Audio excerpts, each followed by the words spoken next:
Investments in securities market are subject to market risks. Read all the related documents carefully before investing.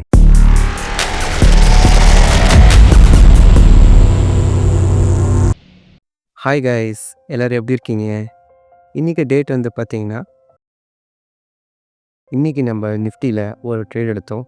அந்த ட்ரேடுடைய stop loss, target, அந்த ட்ரேடை எப்படி சைக்காலஜிக்கலாக நம்ம handle பண்ணுவோம், இந்த எல்லா விஷயத்தையும் நம்ம டீட்டெயில்டாக பார்க்கலாம். சரி வாங்க. ஸோ வீக்லி டைம் ஃப்ரேமில் வந்து பார்த்தீங்கன்னா, there's no fair value gap. I was thinking fair value gap இல்லைன்னா even we should reach high. So இந்த இடத்துல ஃபேர் வேல்யூ கேப் இல்லாததுனால கீழேயும் வந்து இந்த ஆர்டர் ஃப்ளோ வந்து வேலிடாக இல்லாமல் ஆகிடும். எப்போ அப்படின்னு வந்து பார்த்தீங்கன்னா, இந்த கேண்டிலுக்கு கீழே மார்க்கெட் பண்ணால் ஃபுல் செல்லிங் ப்ரெஷர், இந்த லைனுக்கு மேலே இருந்துச்சுன்னா ஃபுல் பையிங் ப்ரெஷர். ஏன்னா அப்படி தான் இருக்குது மார்க்கெட்.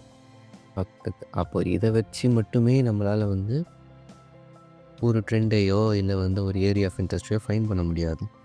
எல்லா டைம் ஃப்ரேம்ஸும் என்ன சொல்ல வருதுன்றதை ஃபஸ்ட்டு அண்டர்ஸ்டாண்ட் பண்ணணும். ட்ரேடர்னால் அவருடைய வேலை வந்து ஜஸ்ட்டு ட்ரெண்டை மட்டும் அனாலிசிஸ் பண்ணிவிட்டு அப்படியே அந்த ட்ரெண்டில் நிற்கணும் அப்படின்னு அவசியம் இல்லை. இப்போ ட்ரேடர்னால் ஃபஸ்ட் ட்ரெண்ட் அனாலிசிஸ் பண்ணுங்கள் பெரிய டைம் ஃப்ரேமில், அந்த லோவர் டைம் ஃப்ரேம் போங்க. லோவர் டைம் ஃப்ரேம்லேயே அந்த ட்ரெண்ட் வந்து கண்டினியூ ஆகிற மாதிரி உங்களுக்கு ஆர்டர் ஃப்ளோவா, இல்லை வந்து மார்க்கெட் ஸ்ட்ரக்சரா, இல்லை வந்து உங்களுக்கு கேண்டலா, இதெல்லாம் சேர்த்து வச்சு என்ன சொன்னதுன்றதை நீங்கள் அண்டர்ஸ்டாண்ட் பண்ணாரா நீங்கள் மார்க்கெட் போகிற மூவில் உங்களுடைய ட்ரேடிங் பிளான் ஒர்க் அவுட் ஆகும் இருக்கணும். நீங்கள் நினச்சா நடக்கணுன்றதுலாம் அங்கே கிடையாது. இப்போ நானே நினைக்கிறேன்னாலும் நடக்கணுன்றதுலாம் கிடையாது. நான் என்ன பண்ணுறேன், கேண்டில் எங்கே போகுதோ அதை ஃபாலோ பண்ணி நான் அது பின்னாடி போகிறேனே தவிர கேண்டில் கூட போய் சண்டை போடல. நான் பை தான் இன்றைக்கி பை தான் போகணும், செல்லு தானே இன்றைக்கி நீ செல்லு தானே போகணும் அப்படின்னு சொல்லிட்டு இன்றைக்கி செல்லுக்கு தான் போகணும்னு அனாலிசிஸ் பண்ணிடுறேன். இன்றைக்கி நீ செல்லுக்கு போனோன்னா நான் என்ட்ரி எடுக்கிறேன். ஓகே, இந்த மாதிரி திங்க் பண்ணிங்கன்னா நீங்கள் லாஸ் ஆகவே வாய்ப்புகள் கம்மி. ஏன்னா நீங்கள் நினைக்கிறது அவன் நடக்கலைன்றப்போ நீங்கள் ட்ரேடை ப்ளேஸ் பண்ண மாட்டேங்க. ரைட், இப்போ நான் டெய்லி போகிறேன். வீக்லிலேயும் ஒன்றும் இல்லை, டெய்லியில் சுத்தமாக இல்லை. எனக்கு தெரிஞ்சு கம்மிங் மண்டே 26,050 தொடுறதுக்கான பாசிபிலிட்டிஸ் 99% இருக்குது. If market is not touching this area 25,897 தொடலைன்னா நெக்ஸ்ட் வீக் ஃபுல்லாக மார்க்கெட் வந்து இது எடுத்துடும் 26,000. அதுக்கப்புறம் ஃபுல் டார்கெட் ஒன்று ஒன்றா போயிட்டே இருக்கும். ரைட், ஃபிக்ஷன் இருக்கட்டும்.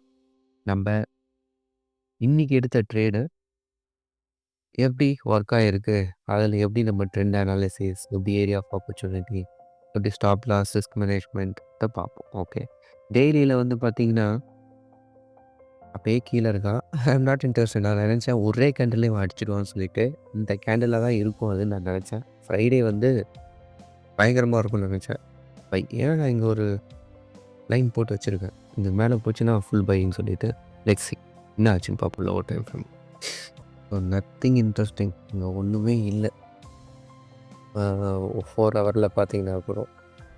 ஸோ அப்போ எப்படி தான் ப்ரோ ஒரு ட்ரெண்டை வந்து நீங்கள் ப்ரிடிக்ட் பண்ணுறது அப்படின்னு சொல்லிட்டு கேட்டிங்கன்னா, வீக்லிலேயும் இல்லை, மந்த்லிலேயும் இல்லை, டெய்லிலேயும் இல்லை, 4 ஹவர்லேயும் இல்லைன்னா அது ஒரு ட்ரெண்டே கிடையாது. ஆக்சுவலாக அது வந்து ஒரு கன்சாலிடேஷன் ஃபேஸில் இருக்குது. எப்போ உங்களுக்கு 4 ஹவர்லேயோ இல்லை வந்து டெய்லிலேயோ இல்லை வீக்லிலேயோ மந்த்லிலேயோ உங்களுக்கு ஒரு ஏரியா ஆஃப் ஆப்பர்ச்சுனிட்டி க்ரியேட் ஆகுதோ அதை வச்சு தான் மார்க்கெட் மூவே ஆகும். அதை ஃபஸ்ட்டு புரிஞ்சுக்கோங்க. எல்லா நாளும் ப்ராஃபிட் பண்ணணுன்னு நினைக்கிறீங்க, தப்பு இல்லை. அந்த ப்ராஃபிட்டை மார்க்கெட்டுக்கு ஏற்ற மாதிரி பண்ணுங்கள். இன்றைக்கி நல்லா இருக்குது ஏரியா ஆஃப் ஆப்பர்ச்சுனிட்டி அப்படின்றப்போ லாட் சைஸ் இன்க்ரீஸ் பண்ணுங்கள். ஒரு ப்ராஃபிட் வந்து உங்களுக்கு ஏற்ற மாதிரி எடுங்க. நீங்கள் வச்சுருக்க கேபிட்டல்லேருந்து ஒரு 5%, 10% ப்ராஃபிட் பண்ணுங்கள். இன்கேஸ் நல்லா இருந்தால் இது மார்க்கெட்டிங் நல்லாவே இல்லைன்னா 1%, 2% பண்ணாலே அது பெரிய விஷயம். கன்சிஸ்டண்ட்டாக நீங்கள் என்ன பண்ணுறீங்கன்றது தான் முக்கியமே தவிர நீங்கள் எவ்வளோ ப்ராஃபிட் பண்ணுறீங்கன்றது முக்கியம். ஓகே, ரொம்ப அதிகமாக பேசிட்டேன். டேரெக்டாக அனாலிசிஸ் போகலாம். ஸோ 4 ஹவர்ஸ்க்குன்னு பார்த்தீங்கன்னா எனக்கு ஒன்றும் பெருசாக இல்லை. என்னுடைய டார்கெட் இதுவாக இருந்துச்சு. இதை தொட்டுட்டு ஒன்று மேலே போகணும், இல்லைனா ஃபுல்லாக கீழே போயிடும், இங்கே வந்துடுவான். ரைட், அப்படி இல்லைன்னா அவன் இதுக்குள்ளாரே ஒரு சேஞ்சஸ் ஆகி அவன் இங்கே போயிட்டு இங்கேருந்து மேலே போவான். இது வந்து ஜஸ்ட் ஓவர் வியூவா. அப்போ லோவர் டைம் ஃப்ரேம் நம்மளுக்கு கன்ஃபார்ம் பண்ணணும்ல என்ன நடக்கணும்னு சொல்லிட்டு. அப்போ நான் லோவர் டைம் ஃப்ரேம் போகிறேன். 1 ஹவருக்கும் கீழே போயிட்டு நீங்கள் ட்ரேட் பண்ணுறீங்கன்னா நிஜமாக பண்ணாதீங்க. இந்த பர்சனல் அட்வைஸ். உங்களுடைய மணி தான் வேஸ்ட் ஆகும். அதுவும் இந்த ப்ரீமியம் மார்க்கெட் ஃபாரெக்ஸ் மார்க்கெட்டில் போனால் கூட ஓகே, நீங்கள் ஜெயிக்கிறதுக்கான பாசிபிலிட்டிஸ் இருக்கும். ஆனால் இந்த ட்ரெண்டு கரெக்டாக இருந்து நீங்கள் என்ட்ரி எடுத்து கரெக்டாக இருந்து ப்ரீமியம் அதிகமாக இருந்துச்சு என்ன பண்ண முடியும்? ஒன்றும் வேஸ்ட்டு தான். சரி, அப்போ 1 ஹவர் எனக்கு நல்ல ஆர்டர் ஃப்ளோ தெரிஞ்சுது. அப்போ இதுதான் நமக்கு டார்கெட்டாக இருக்குது. ஓகே, அப்போ இது டார்கெட்டாக இருக்கணும்னா நம்மளுக்கு ஆப்போசிட்டில் ஆர்டர் ஃப்ளோ போகணும். ஒன்றுமே இல்லை ஆக்சுவலாக இந்த லைனுக்கு கீழே பார்த்தீங்கன்னா இந்த மாதிரி இல்லைனாலே மார்க்கெட்டு ரொம்ப பயங்கரமாக மூவ் ஆகும் பைக்கு. ஓகே, அப்போ என்ன தான் ப்ரோ நடந்துச்சு? நான் எக்ஸ்பெக்ட் பண்ணது என்னென்னா இந்த கேண்டலுக்கு மேலே மார்க்கெட் ஓப்பன் ஆச்சுன்னா ஃபுல் பை. ஃபஸ்ட்டு டார்கெட் இது, அடுத்த டார்கெட் இதுதான் அப்படின்றது என்னோடய பிளான். அன்றைக்கி மார்க்கெட் ஓப்பன் ஆனது இங்கே ரொம்ப ரொம்ப சந்தோஷம். ஃபுல்லாக பையில் தான் போவான்றது எனக்கு கிளியராக தெரிஞ்சு போச்சு. ஃபஸ்ட் விஷயம். இப்போ லோவர் டைம் ஃப்ரேம் நான் வந்து இந்த 15 மினிட்ஸ் ஓப்பன் ஆன உடனே நான் என்ட்ரி எடுப்பேன். ரீசன் எனக்கு ஃபுல் பைன்னு தான் தெரியும். அப்படியே நீங்கள் என்ட்ரி எடுக்கலன்னு கேட்குறீங்க. எவ்ரி திங் ஃபைன், எடுக்கலன்னு கேட்குறீங்க. எஸ், நம்ம இதில் ஜெயிக்கணும்னா நல்ல அனலிசிஸ் பண்ணி நல்ல இடத்துல இறங்கினா மட்டும் போகாது, ப்ரீமியமையும் பார்க்கணும். நீங்கள் முந்தானத்தை பார்த்தீங்கன்னா ப்ரீமியம் ரொம்ப சூப்பராக இருந்துச்சு செல் சைடில். ஸோ நான் செல்லில் ப்ளேஸ் பண்ணேன் ஆர்டர்ஸ். ஆனால் பை சைடில் ப்ரீமியம் எக்கச்சக்கமாக இருந்துச்சு. Which means buying contract, CE contracts எல்லாமே பார்த்தீங்கன்னா ஒரு ₹100 ₹150 கிட்டே டிஃப்ரென்ஸ் இருந்துச்சு. ஓகேவா? ஆனால் பிஇ ப்ரைஸ் வந்து பார்த்தீங்கன்னா அந்த மாதிரி டிஃப்ரென்ஸ் இல்லை. ஒரு 5 பாயிண்ட் 10 பாயிண்ட் தான் டிஃப்ரென்ஸ் இருந்துச்சு. ஸோ எனக்கு ட்ரெண்டு பை ட்ரெண்டாக இருந்தால் செல் ட்ரெண்டாக இருந்தால் எனக்கு என்ன, எனக்கு ப்ரீமியம் தான் முக்கியம். ஓகே, அதை வச்சு நான் அதை வச்சு நான் டிசிஷன் மேக் பண்ணுறேன். அப்படின்றப்போ இந்த இடத்துல பையிங்கு நல்லா தெரிஞ்சு போச்சு. உடனே போட்டிருக்கோம் ப்ரோ ஆர்டர்னும். ப்ரீமியம் எக்கச்சக்கமாக இருக்குது. டேய், ஒரு ₹50 இருக்கிற ப்ரீமியம் கரெக்டான ப்ரீமியம்னா அதை எப்படி நான் ₹150 கொடுத்து வாங்கணும்? ஈவன் மார்க்கெட் பையிங்கில் போனாலே. இப்போ இங்கேருந்து நான் என்ட்ரி ஆகிறேன், இங்கேருந்து எனக்கு ஒரு 50 பாயிண்ட் கேப்சர் பண்ணுறேன்னா இதுலேயே எனக்கு 75 பாயிண்ட் மறுபடியும் கீழே ஆகும். எனக்கு அது வந்து நீங்கள் எக்ஸ்பீரியன்ஸாக இருந்தால் தான் உங்களுக்கு புரியும். ஓகே, இப்போ 15 மினிட்ஸில் என்ன நடந்துச்சு? 15 மினிட்ஸில் சூப்பரான ஆர்டர் ஃப்ளோ. ஆனால் இதுக்கு மேலே மார்க்கெட் அவனுடைய ஆர்டர் ஃப்ளோவை க்ரியேட் பண்ணாங்க.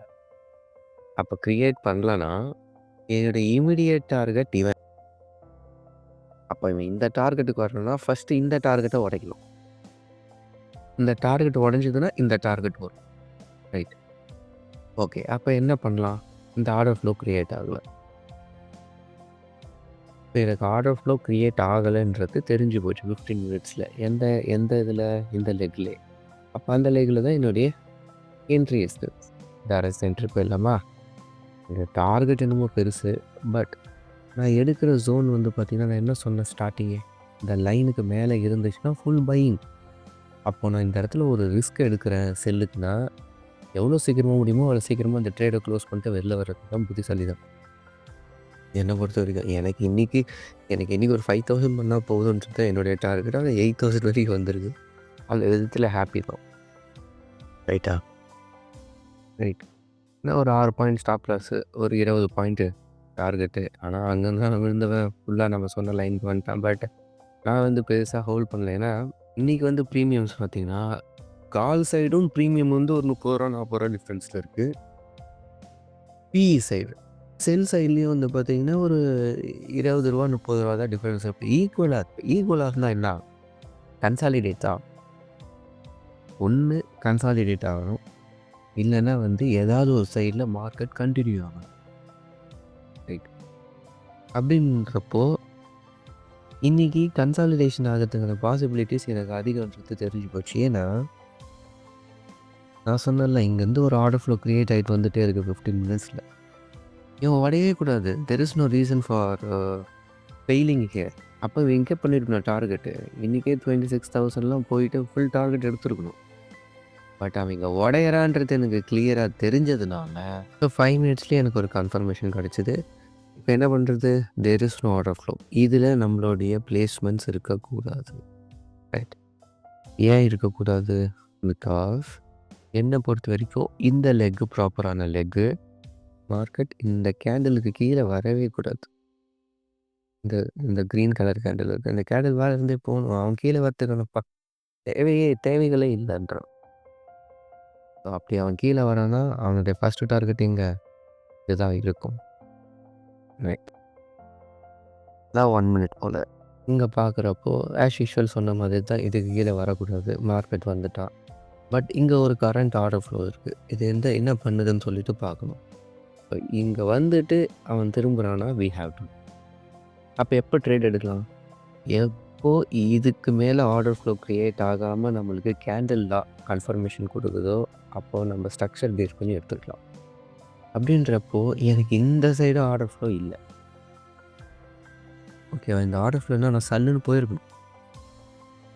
ஆர்டர் ஃப்ளோ இங்கேயே முடிஞ்சு போச்சு. இந்த கேண்டில் ரிஜெக்ஷன் எனக்கு நல்ல ஒரு ரிசல்ட் கொடுத்தது. செல்லு தான் போகுதுன்னு சொல்லிட்டு. ஏன்னா செல்லு போகுதுன்னா இந்த செல்லர்ஸ் வராங்க அக்ரெசிவாக. இது இந்த இடத்துல வரணும்னு அவசியமே இல்லை. அதுதான் அந்த டார்கெட் வில் பி ஹை. மேலே போகணும்னா அப்போ கீழே போகணும்னா இங்கேருந்து தான் போய் ஆகணும். எப்பவுமே டாப்பில் இருந்து தான் செல் அடிப்பாங்க, பாட்டம்ல இருந்து தான் பை அடிப்பாங்க இன்ஸ்டியூஷன்ஸ். அப்போ இந்த இடத்துலேயே ஆர்டர் ப்ளேஸ் பண்ணுறேன்.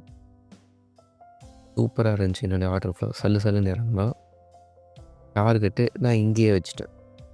ஏன்னா என்னோடது எப்பவுமே வந்து ஃபஸ்ட் எஸ்டி இங்கே தான் என்னுடைய டார்கெட் வரும். பட் ஆல்மோஸ்ட் நான் இங்கே வச்சேன். லோவர் டைம் ஃப்ரேம்ஸ் எல்லாமே சப்போர்ட் பண்ணுச்சு. எனக்கு டார்கெட் இது வரைக்கும் இருக்குது, எல்லாமே தெரியும். But I don't want to take risk. ஏன்னா ஆல்ரெடி நம்ம வந்து மண்டேலேருந்து தேர்ஸ்டே வரைக்குமே நல்லா ப்ராஃபிட் பண்ணியிருக்கோம், நல்ல பர்சன்டேஜ் பண்ணியிருக்கோம். இந்த ஒரு நாள் அது எல்லாத்தையும் இழக்க தேவையில்லை. நம்மளுக்கு சும்மா ஜஸ்ட்டு டெய்லி ட்ரேடு பண்ணால் போதும்.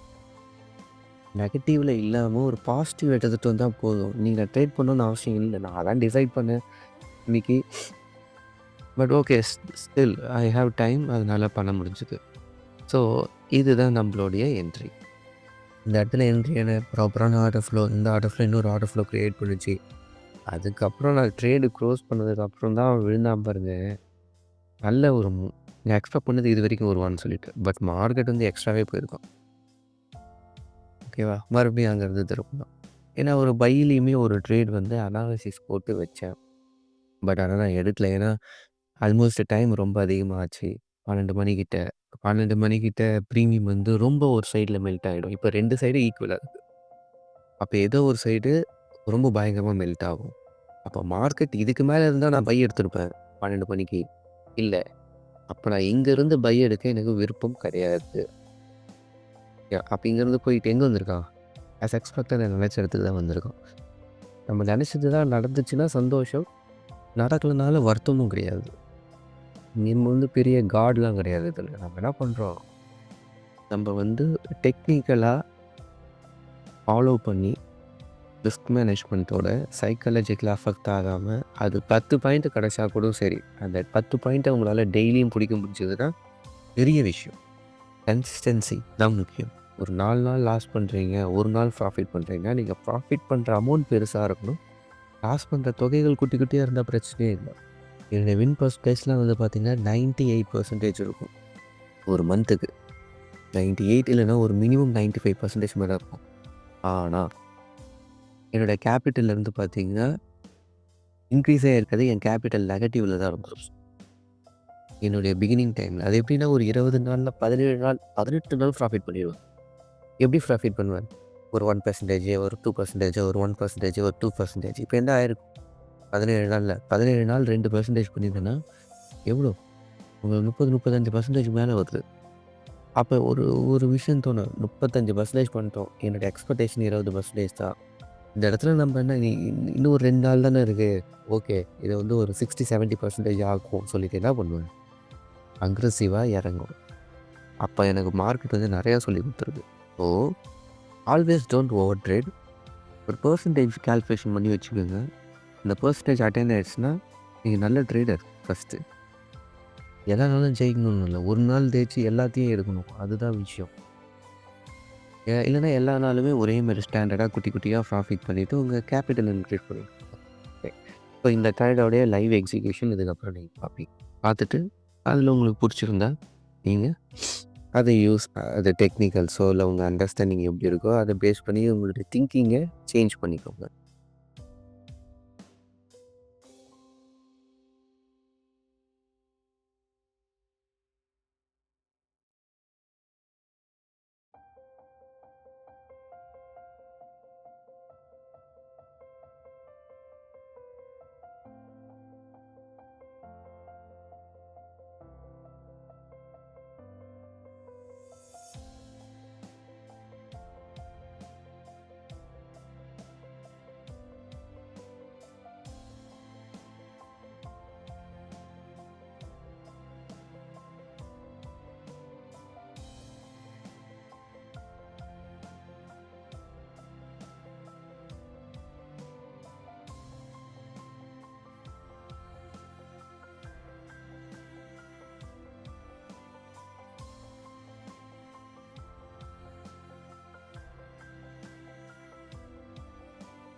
இன்னியோடைய ட்ரேட் அப்டேட் அவ்வளோதான்.